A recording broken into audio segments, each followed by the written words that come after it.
All right, listen, we're gonna be calling our homeboy up, so everybody be gentle, nice and relaxed. Yo, Mr. Video Game Freak, how are we doing today? I see floor is almost 16. Holy Oh, shit! I had the echo going. I'm sorry. No, you're good. You're good. You're good. How are you doing, boss? Good, man. I was watching the stream. Love it, love it. Okay, so listen, I am like the biggest bull on Pixel Vault that ever did bull. But before we jump into all that kind of stuff, can you give the chat a little bit of idea of who you are and how you came to be working with Pixel Vault? Yeah. So I was saying, do you want me to share my cam, or do you? Yeah, if you want to. Like No, this? it's awesome. Yeah, either way, if you're more comfortable without that, no worries whatsoever. Doesn't hurt me a bit. So. Awesome, awesome. Perfect. All right, we got you up here. All right, tell us the story. So yeah, I'm VGF, Video Game Freak. I am now working operations and business development for Pixel Vault. I originally got involved sort of helping them build out Discord and stuff like that, and have now taken on a new position to help kind of oversee the project management and to help develop new projects for Pixel Vault. So I'm super excited. I think Pixel Vault is one of the best teams that there is in the space for what they're doing, what they're accomplishing, and just, you know, kind of the branding for it. I think they have some of the biggest names in the space. So as you're kind of like a newer acquisition with that, before you join the Pixel Vault team, what was your perception of them before joining? And then after you join them, how did your perspective change, if it did at all? So what really hooked me on Punk's comics was sort of the tokenomics and gamification of, you know, the burn and the stake. When I saw how deeply that ran, I was like, okay, this is something I got to really dig into, because I'm like already a fan of collectibles. You know, I'm huge into comic book lore, even though I haven't really collected a lot of comics in the past. And so when I already loved the art. I love Chris Wall. I loved the art style. And then tying the CryptoPunks to that and the tokenomics, like, I was sold. And then when I kind of got, you know, deeper down the rabbit hole, I kind of started to see the vision for what it is that they're building. And, you know, G-Funk, Sean, he's the Wizard of Oz behind the scenes, kind of like the puppet master behind the curtain. And he really cannot be given enough credit for everything that he does to make Pixel Vault what it is.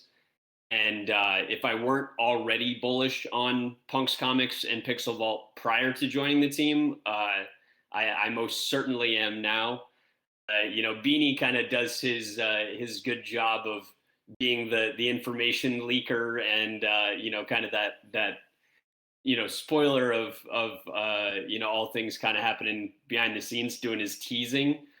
But when he joked that people really aren't ready for what's coming, I don't think that was hyperbole or an understatement, like, or that it was an overstatement. You know, it some exciting stuff in the works. Yeah, for sure. And so I want to start with, or kind of like delve into Punk's comics a little bit and then move into MetaHero, because that's the thing that's, you know, coming up that's like, holy sheesh, really excited for that one. But for Punk's comics and everything, how have you guys perceived, maybe internally or whatnot, how things have gone? Has it gone to the way you've expected? Is it kind of being a slow burn, no pun intended, with the way it is? Because there are a lot of burns happening, but the conversation of still, I have no idea what to do between the two. Plus we have articles from like the Economist coming out, and people are trying to decipher all of this. From your guys' internal perspective, is everything going as planned so far?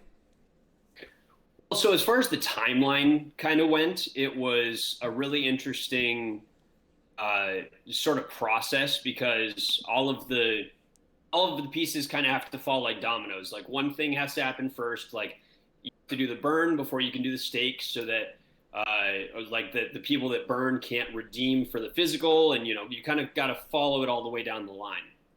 But as far as the burn goes, I think it's definitely right on track with what we were kind of foreseeing. I think that we're going to see another kind of rush to burn as that window gets closer to closing. But yeah, I mean, like, I personally, like, we've had internal kind of speculations of where it'll land. and I'm thinking that it's probably going to be in the 6,500 to 7,000 burn range. Simply because with Punk's comic #1 being the only avenue other than the secondary to get that DAO token, I think that's pretty big incentive to burn personally. And I'll be doing a 2-to-1 ratio of burning to staking myself. So, and I mean that dang fuck render NFT is just so it looks sexy. good. I remember seeing the photo when it first got leaked, and I was like, it looks okay, but I don't know why. Like, I'm just not. And then when I want to burn the thing, okay, I was like, oh, okay, okay, this is nice. It was amazing. Weird. Yeah. I loved it. So one thing that we did notice with that, though, is it seemed that there was a delayed window, and evidently for the MetaHero comics as well, or sorry, for the MetaHero Universe, it seems that that's been like the timeline that was originally put out on the Twitter account before, saying, hey, we think that this is going to happen, next week, etc. It seemed that everything was pushed back about a week. Can you talk a little bit about the delays that way, or perceived delays? Yeah, so without saying anything that'll get me in trouble, what I think that a lot of people don't see at face value is that there are sort of infrastructural components that are being built that enable us to do other things, and that if any of those kind of timelines are affected, it affects the whole project. And to be fair, no exact timeline was ever promised. It's all kind of been speculated and kind of windows that we're shooting for. But if we think that certain pieces need to be flushed out or kind of tightened up, we're going to make those decisions to hold our standards very high versus, rolling something out that's not ready. And so,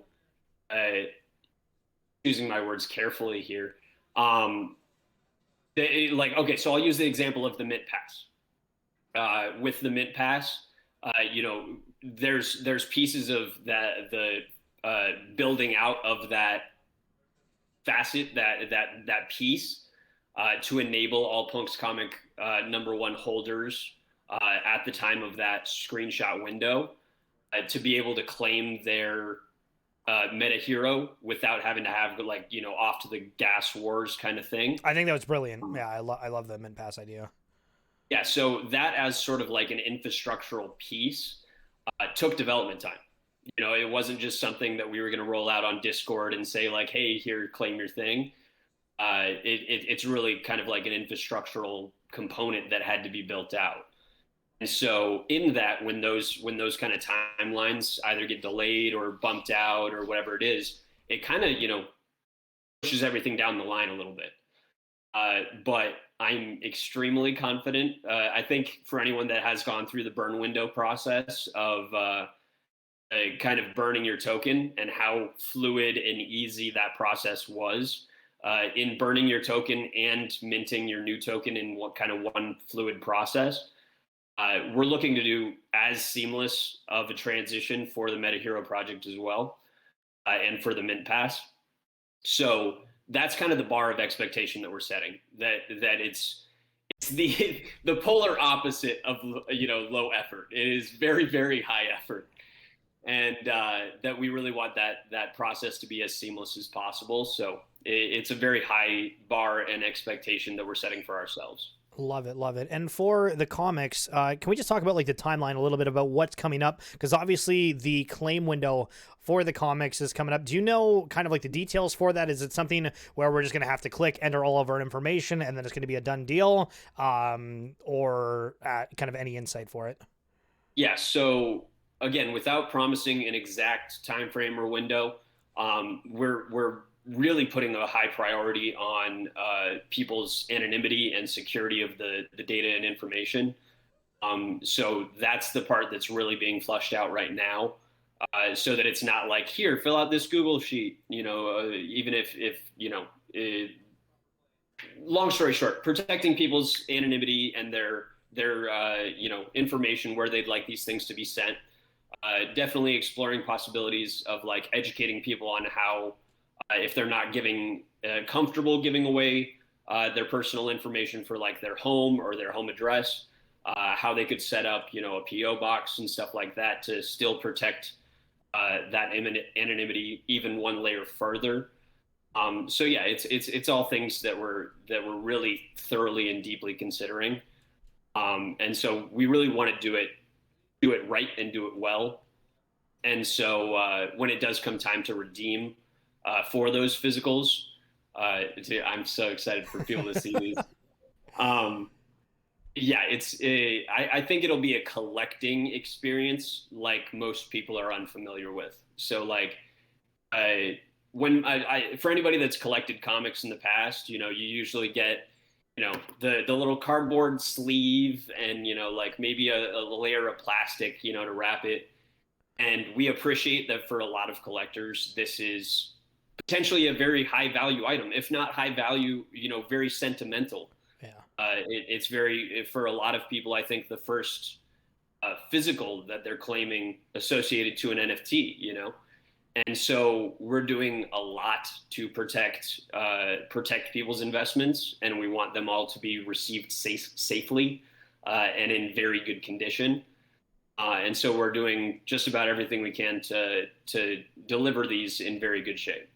I love it. Now, just talking about the dynamics of everything, because it gets pretty in-depth and crazy, because not only do we have this burn window that's right now of like, okay, so that Founders DAO is not going to be there, that claim window for the comics is also another thing where if people happen to miss that claim window, then it's like, okay, then you just have the Punks comic, which you can stake, but then after 2 years, that Punk comic becomes theoretically useless.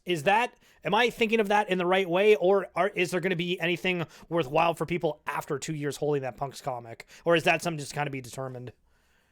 I will agree that that is the speculation right now. Okay.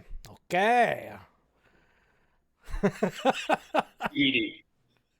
Gotcha. Okay, cool. No, I love that. And I just like the dynamics of it, because you're right, like the gamification of it, because you get so many different things for kind of choosing one or the other, and it seems so far that the DAO tokens are being valued on OpenSea, at least the secondary, higher. So a lot of people are, if they're, hey, we're going to burn, we're just going to simply buy that comic. Now, shifting things to MetaHero, I want to go so heavy into that, but we have the barrier of the mint pass, so all the comic holders are the ones that own the floor, and I feel like it's going to be really hard to get.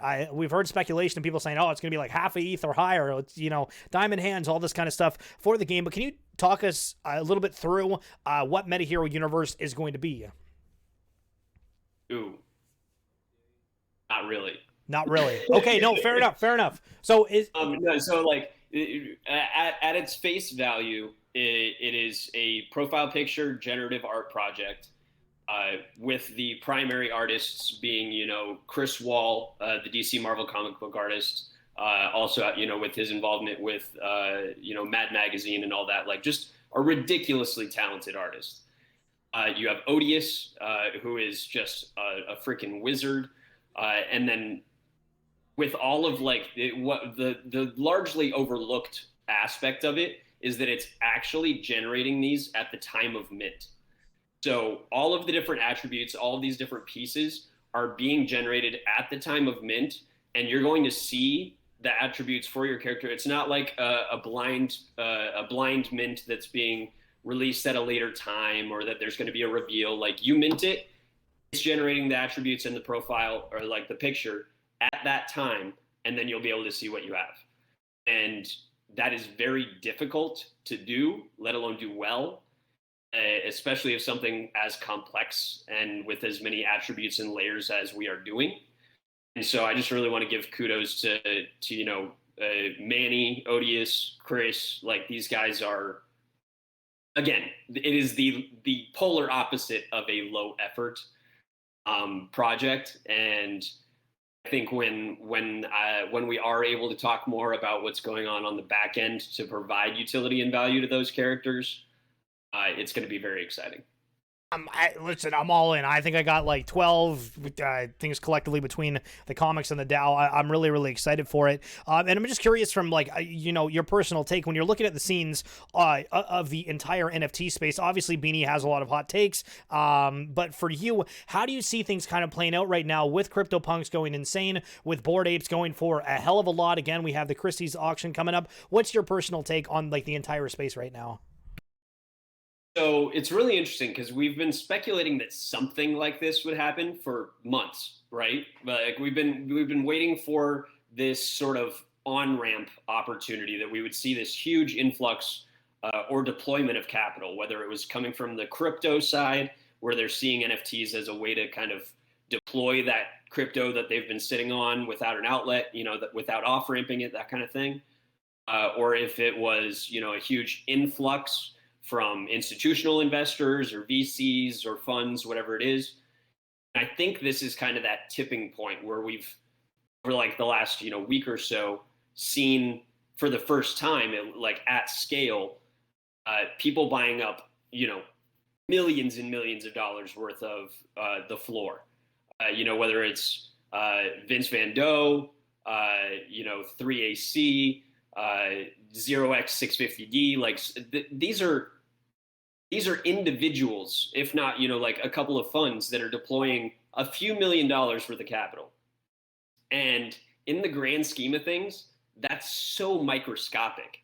Like we joke about it all the time, right? Like, oh, we're early, we're early, we're early. Well, like this is a very measurable impact that like a couple $1,000,000 worth of capital can just totally upend an entire market, right? Vince did it with art blocks, OX650D and 3AC doing it with CryptoPunks, and then just starting this cascade effect of people FOMOing, and like anybody that was on the fence of grabbing one of those is then rushing to get it before it's too late. And then with Bored Apes, I think it is a common perception that Bored Apes are a firm number two to CryptoPunks, being sort of the avatars that are desired. And especially with that upcoming Christie's auction, like that announcement was huge. I don't know that there's ever been a project that's gone from publication to Christie's in like 3 or 4 months. Like it's bananas. But yeah, I think that there is somewhat of a trickle down with CryptoPunks into Bored Apes, and then we've even seen it trickling down into other profile picture projects. And I don't think that's going anywhere. With people somewhat getting life-changing money for the first time in their life. I think for those people, they might off ramp enough to pay off their house, get a car, something along those lines. But like for the most part, I think it's a general observation that most people keep it in the ecosystem. People that are turning 0.08 ETH into 50, 80, 100 ETH on some of these flips, they're keeping it in the system. They're keeping it in the game. They're redeploying it to art blocks, to independent, creators, artists, one of ones, and stuff like that.